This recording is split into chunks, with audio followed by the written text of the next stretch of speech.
अरसम उसे लिए कमरे में दाखिल हुआ और उसे नरमी से बेड पर लिटा दिया। उसे बेड पर लिटाने के बाद दरवाजे की तरफ गया और आहिस्तगी से डोर क्लोज किया। वो वापस बेड की तरफ आया तो वो आंखें मूंद चुकी थी। वो उसके बिल्कुल करीब बैठकर हौले हौले उसका सर दबाने लगा। वो मोहब्बत भरी नज़रों से उसके मासूम चेहरे को देख रहा था, पर उसकी आंखों के कोनों से निकलती नमी को देखते तड़प उठा। क्या हुआ? कहीं दर्द हो रहा है क्या? उसके मुतफ़िक्र अंदाज पर वो धीरे से आंखें वाह कर गई। कहीं दर्द हो रहा है आपको क्या? वो उसके गालों पर फैली नमी को अपने हाथ से साफ करता अजियत भरी नज़रों से उसे देखते फिर पूछने लगा। अब के वो शर्मसार होती धीरे से सर हिला गई। कहाँ दर्द है, बताइए। वो उसका चेहरा अपने हाथों में भरते हुए बोला। तो पीछे कमर पर। वो अटक कर बोली तो वो उसे कंधों से थाम कर बिठा गया। वो उस वक्त अस्पताल के मखसूस लिबास में थी, सफ़ेद खुली सी शर्ट और पाजामे में। उसका नाजुक कमज़ोर सा वजूद छुप चुका था। अरसम उसके पीछे आ बैठा और उसकी शर्ट पकड़कर धीरे से ऊपर की। वो झिझक रहा था, पर उसकी कमर पर नज़र पड़ते ही वो तड़प उठा। उसकी रूह लरस गई। कमर के वध से लेकर नीचे तक सिगरेट से दागे जाने के निशान थे। यूं लग रहा था जैसे जलता हुआ सिगरेट बहुत बुरी तरह से मसला गया हो। जख्मों के ऊपर भी छीली हुई थी स्किन। वो सुर्ख होती आंखें बंद करके खुद पर जब्त करने लगा। उसके वजूद की तकलीफ महसूस करते उसका कलेजा बुरी तरह से मसला जा रहा था। उसने दोनों हाथ चेहरे पर फेर कर अपने तासुरात पर काबू पाया और उठकर अलमारी की तरफ बढ़ा। वापस आया तो उसके हाथ में फर्स्ट एड बॉक्स था और मरहम की डब्बी निकाली। उसमें से बगैर एक लफ्ज़ बोले उसने उसे लिटाया और उसके ज़ख्मों पर मरहम रखने लगा। मरहम लग चुकी तो वो साइड टेबल पर फर्स्ट एड बॉक्स रखता हाथ धोने बाथरूम की तरफ बढ़ा। वापस आया तो वो निढाल सी करवट के बल लेटी थी। वो उसके मुकाबिल बैठ गया। अभी वो बैठा ही था कि कमरे का दरवाज़ा नॉक हुआ। यस, उसकी इजाज़त पर दरवाज़ा खुला और ईशा अफरीदी हाथों में ट्रे थामे अंदर दाखिल हुई। अरे मामा, आप आए ना प्लीज़। वो जल्दी से अपनी जगह से उठता उन्हें बैठने को जगह दे गया। बैठो बेटा, मैं तो अपनी बेटी के लिए सूप बना कर लाई थी, तुम्हारे लिए खाना भी लाई हूँ, खा लो कमरे में ही। उसे बताती वो ट्रे बेड पर रख गई। अरमिश उठने की कोशिश करने लगी तो उसने जल्दी से सहारा देकर उसे उठा बिठाया। ईशा अफरीदी बहुत गौर से अरमिश के चेहरे पर फैली परेशानी को देख रही थी। शायद वो अब तक उनसे खौफजदा थी। अरसम, तुम खाना खाओ, मैं अपनी बेटी को सूप खुद पिलाती हूँ। वो अरमिश के गाल पर हाथ प्यार से रखती बोली तो अरसम जी अच्छा कहकर खाना शुरू कर गया। ईशा अफरीदी अरमिश के करीब बैठकर सूप के प्याले में से चम्मच भर भर कर उसके मुंह के पास कर गई। अरमिश फौरन अरसम की तरफ सवालिया नज़रों से देखने लगी। अरसम की तरफ से मुस्बत इशारा मिलने पर आहिस्ता से मुंह खोल गई। जब तक वो सूप ख़त्म करती रही, अरसम भी खाना खा चुका था। ईशा अफरीदी ने अरमिश का माथा चूमा और अरसम को उसका ख्याल रखने की ताकीद करती कमरे से चली गई। सुने, वो झिझकती उससे मुखातिब हुई। जी सुनाए, वो मुस्कुरा कर गोया हुआ। ये आंटी प्यार क्यों कर रही थी? लहजे के साथ आंखों में भी मासूमियत थी। क्योंकि ये आंटी नहीं, मामा है। अरमिश और अरसम की मामा, और मामा तो प्यार ही करती है ना। वो उसका हाथ थामकर नरमी से सहलाने लगा। क्या सच में मामा प्यार करती हैं? उसकी आंखों में मौजूद हसरत अरसम को बहुत चुभी थी। अभी देखा ना, मामा प्यार कर रही थी, और अरमिश तो है ही बहुत प्यारी, इसलिए अरमिश से सब प्यार करते हैं। उसकी बात सुनती अरमिश की आंखों में अब उदासी छाई। सब तो नहीं करते। अब की बार आवाज़ इतनी कम थी कि अपने कानों तक बिना पहुंच पाती। चलें, कुछ देर सो जाएं, अब आप रेस्ट कर लें। वो एहतियात से उसे लिटाकर कंबल ओढ़ गया उस पर, और पास ही होले होले से उसका सर बैठकर थपथपाने लगा। जब उसके सोने का यकीन हुआ तो उठकर टेरेस की तरफ बढ़ गया ताकि ज़रूरी कॉल्स कर सके। जहाँ आरा गम और गुस्से से पागल हो रही थी। इतने दिन गुजर चुके थे मगर अरमिश का कुछ पता नहीं चल रहा था। जैन भी मारा मारा फिर रहा था। पुलिस भी ढूंढ रही थी। अभी तो जहाँ आरा का शोहर इस सब से लाइल्म था, क्योंकि वो मुल्क से बाहर था। न जाने जब उसे इल्म होता तो क्या क़यामत आती। जैन कुछ पता चला? वो लाउंज में दाखिल होते जैन की तरफ लपकी थी। नहीं मामा। वो थका रहा था, सोफे पर बैठ गया, आंखें बंद कर गया। न जाने आसमान निकल गया या ज़मीन खा गई। वो उसे ढूंढ ढूंढ कर थक चुका था, पर न जाने कहाँ छुपी थी वो कि मिल ही ना रही थी। अब क्या होगा जैन? कैसे ढूंढेंगे हम अब उसे? इतने दिन गुजर चुके हैं, अब तो तुम्हारे डैड भी आने वाले हैं। वो सर हाथों में गिरा कर बैठ गई। मैं ढूंढ लूँगा उसे, हाँ ढूंढ लूँगा, ज़रूर ढूंढ लूँगा मैं उसे। वो आंखें मसलता कोट कंधे पर डालकर अपने कमरे की तरफ बढ़ गया। वो तैश में उसके कमरे की तरफ बढ़ा, पर अपने गुस्से में वो ये भी भूल चुका था कि किसी के कमरे में जाने से पहले नॉक किया जाता है। दरवाजे का हैंडल पकड़कर एकदम से दरवाज़ा खोल गया, पर सामने नजर आते मंजर पर उसकी नज़रें ठहर सी गईं। वो दुश्मन-ए-जां हल्की नीली प्लाजो पैंट और सफ़ेद टी-शर्ट पहने हुए, बिल्कुल ऐसी ही ड्रेसिंग उसकी बेटी ने भी की थी। मोमल ने कमर के दाईं तरफ मनाहिल को उठा रखा था। उसका एक हाथ मनाहिल के गिर्द मजबूती से उसे पकड़े हुए था, जबकि दूसरे हाथ में उसका मोबाइल था जिससे वो सेल्फियां लेने में मसरूफ़ थी। उसे तो अपनी बेटी पर हैरत हो रही थी, जो चूँ चरां किए बगैर बहुत मज़े से प्यारे प्यारे पोज दे रही थी। उफ़, ये लड़की मेरी मासूम बेटी को बिगाड़ रही है। वो मोमल की हसीन सूरत देखता बुड़बुड़ा कर रह गया, जबकि उसके बालों की आबशार पर नज़र पड़ते उसका दिल बेखुद हुआ था। लंबे बाल उसकी हमेशा से कमज़ोरी रहे थे, और सामने मौजूद मोमल आफरीदी उसकी नफ़रत का प्रचार करने के बावजूद बासिम आफरीदी की दिली ख्वाहिश को अपने वजूद का हिस्सा बनाई खड़ी थी। She is a true Rapunzel. Basim Afridi के दिल ने फिर सरगोशी की, पर वो डपट कर दिल नामी फसादी को खामोश करवा गया। नज़रें घुमाते मनाहिल की नज़र उस पर पड़ी तो चहचहा उठी। पापा! उसकी पापा की पुकार पर मोमल आंखें घुमा कर रह गई। मीनू मेरी जान, मेरा इतना सारा प्यार काफ़ी नहीं जो तुम अपनी ड्रैकुला पापा को याद कर रही हो? हाँ, इसीलिए ना, ताकि वो अपनी सुर्ख आंखों और मुंह से आग निकाल कर मुझे भस्म कर दें। वो मसनूई गुस्से से उसे घूरती बोली तो मीनू खिलखिला कर हंस दी, जैसे उसने इस बात को बहुत एंजॉय किया हो। जबकि दरवाजे के पास खड़े बासिम आफरीदी का मुंह हैरत से खुला का खुला रह गया। वो मुठियां भींचते लंबे लंबे डग भरता उसके सर पर पहुंचा। तो मैं ड्रैकुला हूँ, वो भी आग उगलने वाला। Interesting, very interesting. उसके सर्द आवाज़ अपने बिल्कुल नज़दीक महसूस करती मोमल का रंग एकदम बदला। जी, उसके सवालिया लफ्ज़ को इकरार समझते बासिम का मीटर एकदम शॉर्ट हुआ। उसके हाथ से मनाहिल को लेता वो ज़मीन पर उतार गया। जाओ मेरी जान, बासिम चाचू से चॉकलेट लेकर आओ, वो लाए हैं आपके लिए।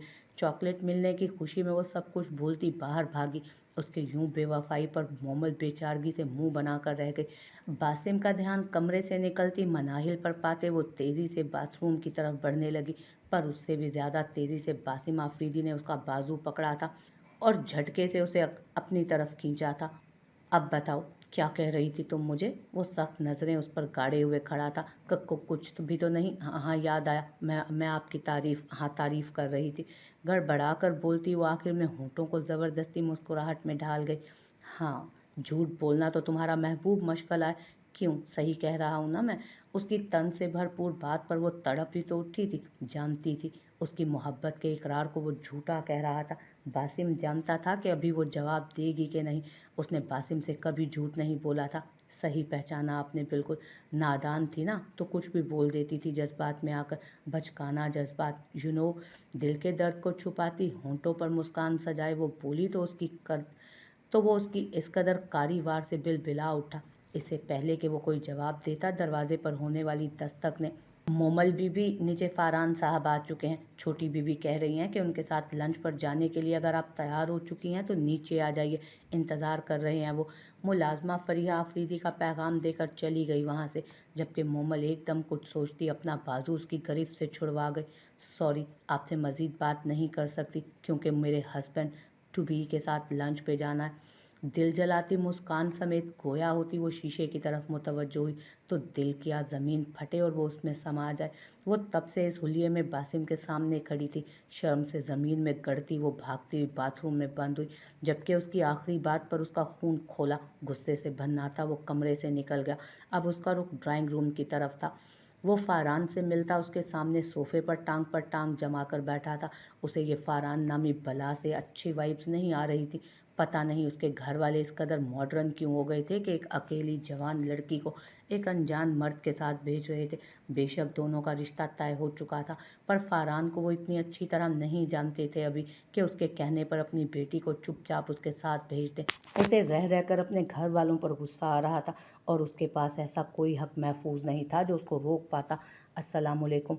मोमल की आवाज़ पर वो चौंक कर अपनी सोचों से बाहर आता उसकी जानिब देखने लगा।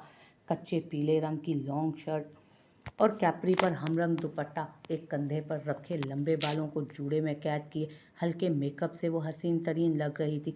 उसे देखते ही फारान ट्रांस में अपनी जगह से उठकर टिकटिकी बांधे उसे देखने लगा, और उसकी खूबसूरत सरापे पर से नज़रें नहीं हटा पा रहा था वो, जिसे देखते ही बासिम बेचैन होने लगा। वालेकुम अस्सलाम। उसके पूछने पर वो मुस्कुराते हुए सर हिला गई। चलें? वो फिर से सर हिलाती उसके साथ बाहर बढ़ गई तो वो भी बासिम से हाथ मिलाता उसके पीछे चल दिया।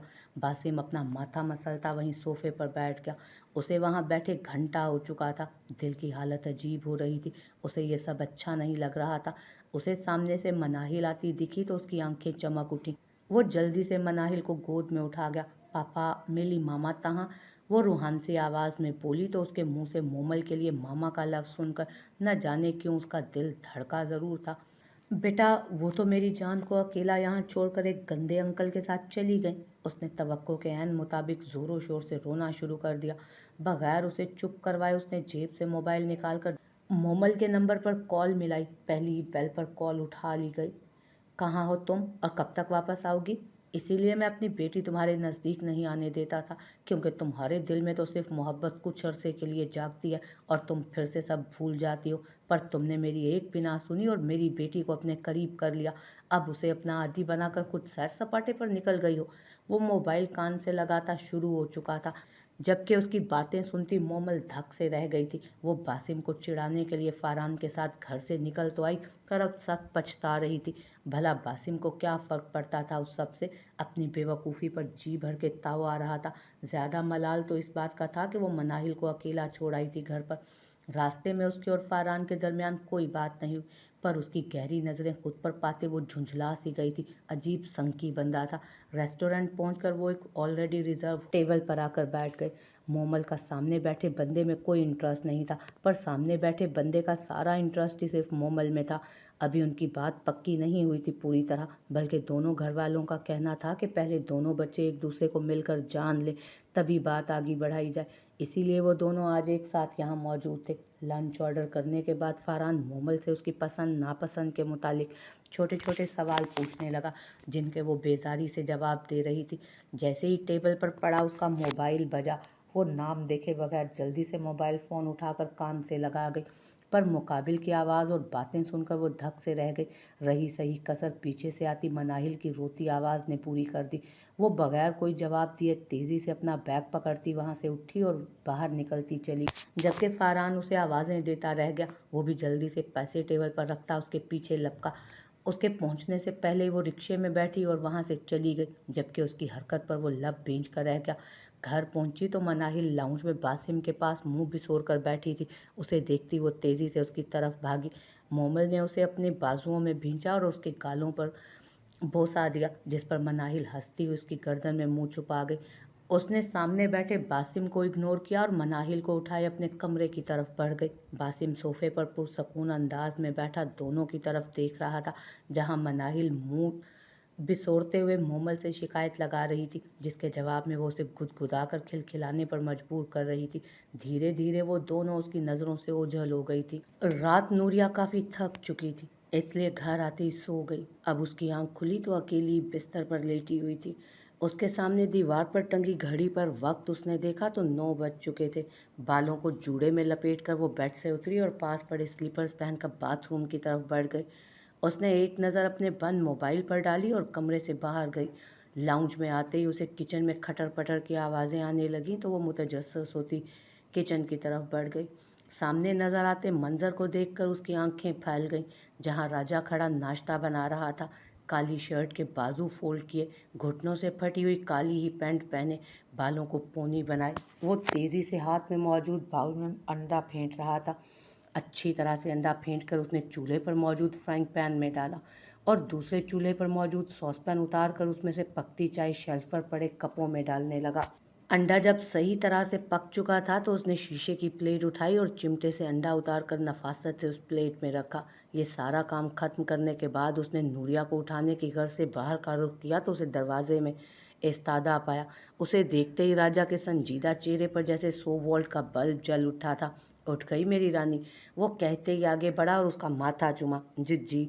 वो सुर्ख पड़ती सर झुका गई। मैं नाश्ता बना चुका हूँ, बाहर तो सर्दी है, अंदर बेड पर ही जाकर बैठो, मैं नाश्ता लगाता हूँ।